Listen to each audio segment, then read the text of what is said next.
Thank you very much, IPJA team and Eureka for giving me an opportunity to discuss about pesticide contamination in corn. And when we are talking about the corn, then it means I'm talking about the feed. See, from morning itself, from Dr. Suresh sir said that disease management is very important.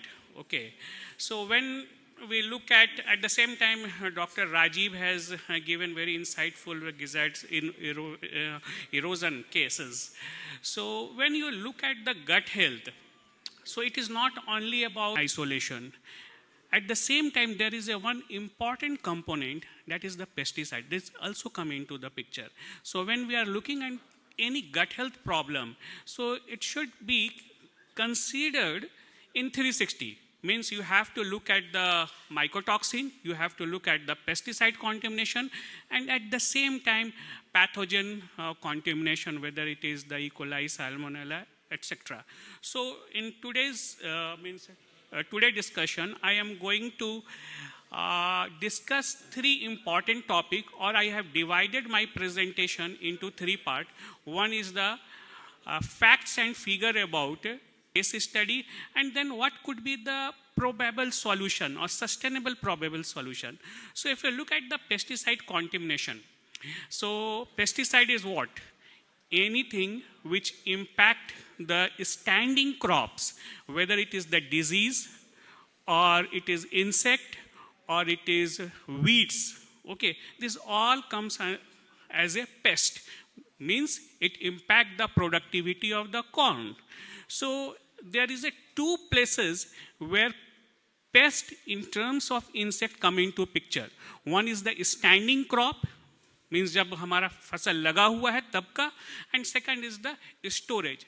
When pesticide contamination come into picture, people think that monsoon season आ गया है तो शायद corn खराब होगा, pesticide आएगा. ऐसा नहीं boss. If you look at the corn cultivation, there is a two season in India. One is the Kharif season, which comes the cultivation in that means somewhere in November, after Diwali वो आता है cultivation. और जब दूसरा cultivation आता है, that is called Rabi, which comes in the somewhere mid of the April. So where it is the monsoon coming into picture? No, monsoon is not the only season where you have to be concerned. It is the round the year. So if you look at the farmer perspective, so if farmer will not use pesticide, what is the option left behind? There will be loss, and the huge productivity is lost. That could be the 25% to 40%, because the pest will impact on a standing crop, the pest will impact on the storage of the corn.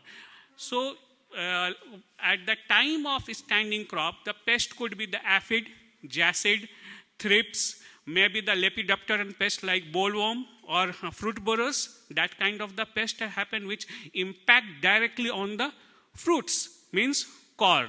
And when it is coming to the storage, whether the storage in the warehouse or storage in the silo, the major problem is the weevils and beetle.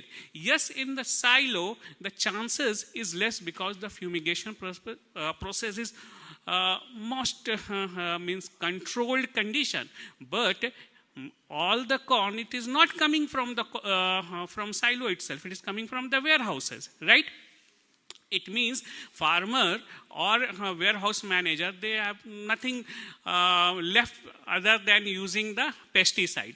So in cultivation crop, the major pesticide which is used, it is organophosphorus group, especially chlorophos, pyrethroid group, cypermethrin, and atrazine. Atrazine actually herbicide does not impact much more on the corn quality. And at the time of storage, carbamate like carbofuran and delta methrin are the major pest which considered as a potential solution.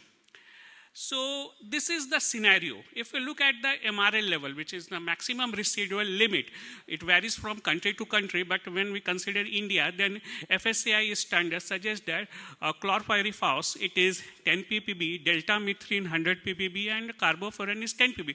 This MRL level, maximum residual limit, it is for corn, but the same is applied for the feed also. So if your feed is having the contamination of at this range, it means it is the maximum residual limit is happening.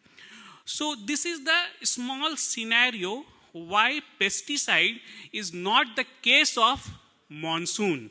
It is 12 months problem.